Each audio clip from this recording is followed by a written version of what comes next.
Bon début de semaine à toutes et à tous. Nous sommes à Kinshasa, bon côté de l'histoire. Merci de nous recevoir chez vous sans protocole. Nous sommes sur terrain. Bravo, bravo, bravo, bravo. Je vous annonce déjà que je suis très joyeux. Donc c'est juste avoir entendu, juste avoir lu. Nous venons tous de l'apprendre. Nabanzela où ils allaient officiel. Il y a présence, il y a des candidats surtout qui vont participer à l'élection le 20 décembre. Notamment, tout le monde image moko oyo sali bisonyo surtout esengo. Sourire oyo président de la République a présenté na bandeko na nyonso, mais plus particulièrement à Martin Fayulu qui toyebi pe toyoka na matoyi na biso moko oyo l'Obama. Je ne vais pas me répéter ici, mais ton hôtel a image wana ils ont démontré sens et leadership oyo l'actuel président de la République Azanango. Parce qu'il y a biloko to monate. Et y a biloko oyo to monate na mboko oyo. Un président très simple comme Félix Tshisekedi na ebité soka ozala. Na ebinante soka ozala.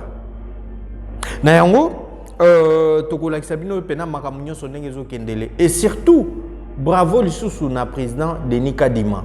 C'est vraiment un homme intègre. Pour Toyoka déjà qui a organisé l'élection. Il a dit, oh, et le matin. Mais au moment où je vous parle, mesdames, messieurs, c'est confirmé. Élection et causala le 20 décembre. Ce qu'on a candidat et qui est jusqu'à présent aux en contact naba électeur na yo. Pour pré-campagne déjà, on peut dire déjà campagne, mais il y a deux points où il faut kolobelate. Ko pusana pembe na base ko yebisa bango bo voter nga, c'est bien bon, c'est permis. Talanga na osala la bino bona osala bo oui, c'est bien permis. Mais loko yo okoki ko sala te eza koye la bango déjà numéro na yo. Non bo voter nga tala numéro nanga, numéro par exemple 821. Te wana ndete oko sala ngote. Hein? Ok, nous le bapé na no nga numéro nanga eza numéro 20. Non, okoki osala ngote. Donc parce qu'il faut oser la kaka moment de campagne doye nga monsieur Songanzila naza candidat na circonscription électorale boye numéro nanga yango nga nanga candidaté attention na lati nanga ki nga numéro 20 mais nanga candidaté. C'est juste un exemple que je viens à peine de donner, mais je vous rassure que ba bulletin de vote déjà eza na kati ya capitale na minute o bazolu kandenge na okotsango na ba territoire nyonso. Ça dit ti campagne ezo banda. Si le 20 décembre déjà, le bureau de vote Nyon surtout et Kozala opérationnel avec comme objectif token de voter jour wana mokonzi na biso et amboka. Moi na mboka ngana ozanga toujours kolobati. Nazo rappeler raisonner 5 ans oyo. Tala ba difficulté Nyon surtout tokutani nango. Mais déjà pour na biso ba congolais to koloba na biso ke il y a quelqu'un qui est travaillé. Parce que le gouvernement n'a biso oyo, batubele ba pesa ki ango chance te. Bravo encore une fois de plus na moi na mboka Sama Lukonde. Ba critique ya ndenge na ndenge, mais il est resté déterminé pour na couper ça, ba solution na vie ba congolais belé. Bravo pe na ba ministre oyo ba travailler malamu. Bravo na ba conseiller oyo bazaki pembe na mokonzi mboka oyo ba pese conseiller malamu. Et malheur au faux conseiller oyo bazalaki en vrai te na mokonzi mboka. Parce qu'on a vu le président avait la volonté de pouvoir travailler avec tout le monde. Ba o ba kotaki ba koti ba ope ba kotite ba kotite. Ba ope bazui chance ya ko travailler malamu to moni bango. Na yango lelo tant total ba réalisation nyonso oyo to kende na ba lwala ba nyonso to esalemi. To kende awa na kati ya Kinshasa to moni ba pont, to moni ba boye, to moni ba boye. Donc voire même na ba province musu ba doté bango. Donc ba infrastructure o esali ke non mboka ezala malamu. To le belate po nani. Lelo likamba bitumba. Bandeko. Non c'est pela parce que moko na moko ko mo comprendre. Mingi ba o bazo finga biso na ba TikTok eza ba o ba finga biso wapi déjà Zala toujours abonné na Africa Diversité Télévision, ezali chaîne Nabino, ezana YouTube Africa Diversité Télévision, ezala na chaîne YouTube, ezala na TikTok, ezala wapi même chaîne WhatsApp na biso ezali pour na ba op ba otala biso. Ba actualité na biso ezotikala toujours en continu, bozala abonné, bo pesa biso ba commentaire rebelle, bo partager, bo pesa biso le maximum d'abonnés pour to bandengeni ya ko faire véhiculer la bonne information. Parce que si nous sommes engagés, c'est parce que on a vu que deux informations ezaki makasi. Banguna ya RDC bazaki belé déterminé pour na koluka ko bebisa information nyo so malamu il faut pas déformer en ko créer ba démission à lokuta ya ministre de la défense Jean-Pierre Bemba ko déformer ba makambo nyo so tezole kana ba ministère to moni pe na ministère à sport susu longo ya mingi na mwana mboka Kabulo il a travaillé, il est en train de travailler et peuple congolais azana posa ba technocrate ya ndenge wana ezate ke mutu pasa malamu fa utaka na ba parti politique. Yango na ba o bazo postuler boza na ba initiative malam pour mboka parce que bon côté de l'histoire va pouvoir vous accompagner. Et à travers émission na biso oyo, nous encourageons ba bonnes initiatives oyo nyonso ezoleka. Surtout na ba descente ya ba fondation oyo ezo sala pe malam mingi. Et na batu oyo ba olota, na batu o bino bo ofinga, na batu oyo bazo lala na bandoto na bango bazo lota, ba o mona RDC ne Kagame asalike Kagame il est au bout du souffle. Parce que Moussala o izo kusama na ba FARDC na biso eza blagte. Na yango tozo continuer kosunga, tozo continuer ko encourager, tozo continuer kozala toujours pembeni ya bakonzi en esprit. Bakonzi la biso nyonso to ya FARDC bino tout bato boza na front, toza na bino. Force ya peuple congolais nyonso eza likolo na bino. Bokende jusqu'au bout. Il faut Kagame na batutu, voire même des Congolais qui soutiennent. Les lotos au mona, et belé bazo elela, toko mabana, bazala ba gouverneur basay la bisoni. Peuple congolais photomituna. Vous comprenez comment ces gens-là nous négligent? Ces mêmes personnes qui ont torpillé qu'est-ce nabiso? Mbongo à l'État, mbongo ya biso oto bengi mbongo à l'État za mbongo nga na yo parce que biso ne ba oto futaka bampako. Biso nga na yo nde to sala boto futaka o yango nde l'État zo mbongo wana. Alors, ba ozo mbongo na biso, ba sa elengo pona bango moko, ba bomi ba entreprise à l'État. Neti par exemple na Lubumbashi kuna. Combien d'entreprises des Zara? Banani ba bomi je kamine. Même Batouana, ba futa bango mbongo na gouvernement congolais sous prétexte que bazaki ba Zambien. Bakanga biloko na biso na Zambie. Sous prétexte que bazaki banani. Ba na bango baba député na bamboka mususu. Finalement bazaki colonie.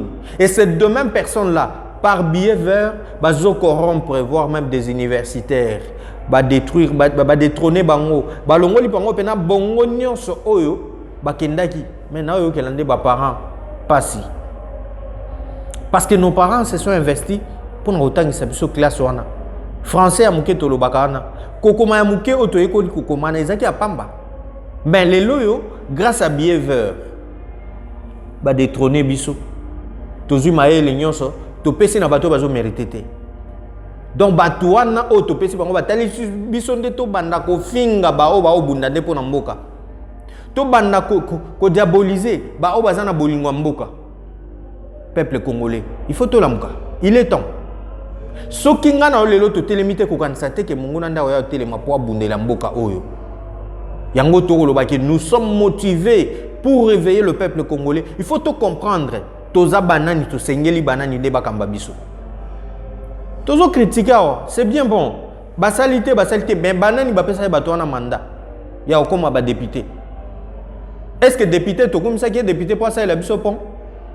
Akende ko kela mibeko ya sika oyo ko kamba biso. Poto ba ndenge ya ko kabola équitablement nkita ya mboka. Est-ce que yango ndezo salema? N'est-ce pas ba kekuna bazo wela pona ba 21000 na bango? O ba msuku tuto yoki ba candidat msuku ba loba. Nga pena yambalo pena so toleki to dépenser il fallait mbambo na biso to dépenser faut to récupérer ngo na miso faut comme attaque salaire na biso ata $30,000 bozo kosa et okita peuple congolais to voter batute pona mawa kuna esengaka mutu fo aloba akoloba nini boyina na libanda yeba oloba te kuna nda oloba toni ba député te bakino la pongi Tozana posa, ba besoin nyonso tozana ngo posa na. Pour ça il faut qu'on ait de gens capables, des hommes capables à changer le pays, des hommes capables de déterminer. Pour ceux qui te le disent que non, to que la bango, le quoi bande quoi peut perdre na minute et na oyoki la bango mawe ndeko papi tamba anga ya ondo komona so mo mutu muso komi na likunya mituna na ba question pourquoi ndeko akomi boye ezana batu mususu kanda ekomisi bango liboma kanda ekomisi bango mutema mabe ndenge waze ko Félix aloba batu mususu baza mitema mabe na bango ya sika ezana na sachet na kutu basalela ngote nde mitema mabe to mona na bandeko na biso oyo ebele même ba batondi na union sacrée, ils n'ont pas la volonté à obongisa mboka, ils ne veulent pas voir les choses changer dans ce pays. Et ce genre de député, même s'il venait avec son argent, toli mbongo wana parce que zali mbongo ya biso ba contribuable, eza mbongo ya misère na biso, ba makamba ba garantie locative, l'état elobani nandako oyo ya kovanda boye au moins 3 mois ya garantie. Mais nandako oyo zo kende kotekela to sa elango mbongo au moins 6 mois. Est-ce que ça l'a respecté? Qui est ce député là qui a songé à notre misère? Qui est ce député là wakanisi pa lobiki ba électeur nanga na circonscription nanga ba nyoko manalika mboto lobela bango? C'est qu'il faut tout le kaba bato ba oloba malam pour mboka. Il faut tout le kakozana ba dirigeant bato lokola ba maître Taylor Lubanga. C'est un professeur de droit o ya malobate. Il l'est. Au pire, ya banafuna. Non fondation Taylor Lubanga et ça malamu. C'est pourquoi il est sur terrain en train de travailler, il fait bien son boulot.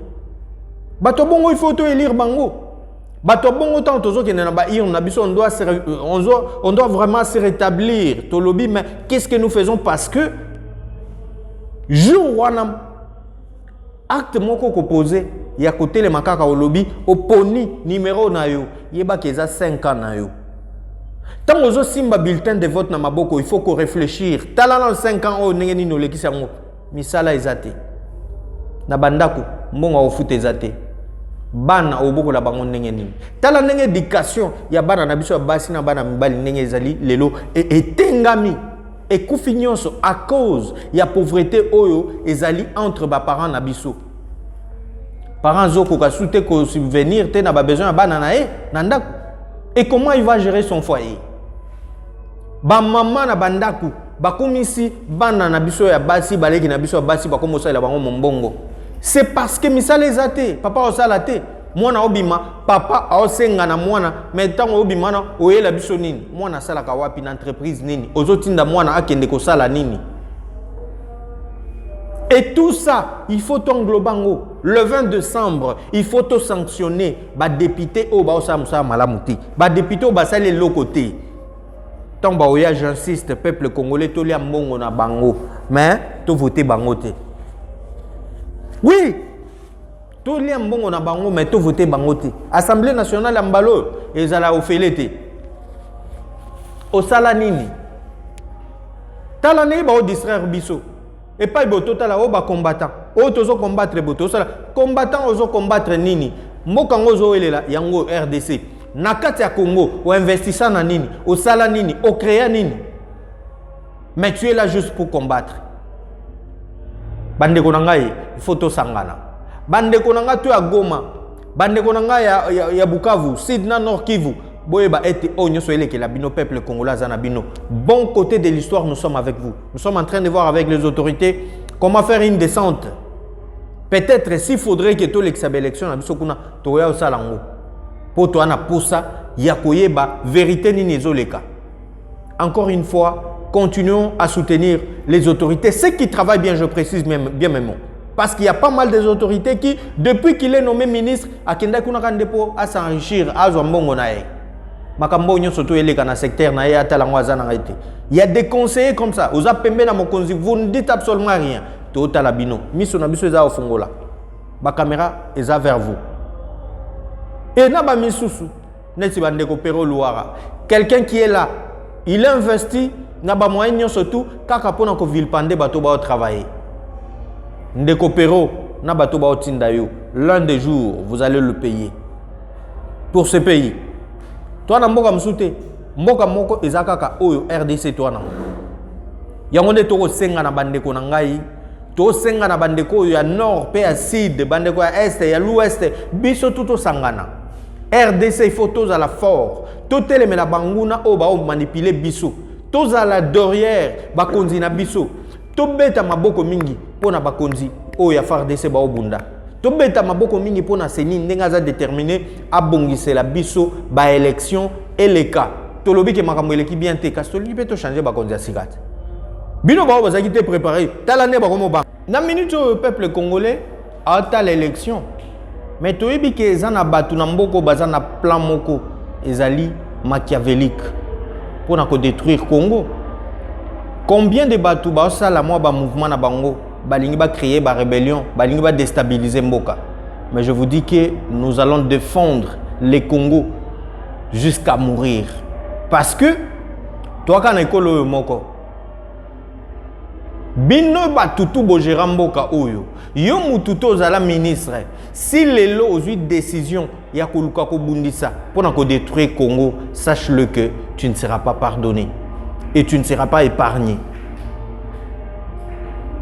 Ba plan na bino ezali. Vous n'avez pas besoin de voir les gens parler pour le Congo. Vous n'avez pas besoin de voir les gens parler du bien pour mboka oyo.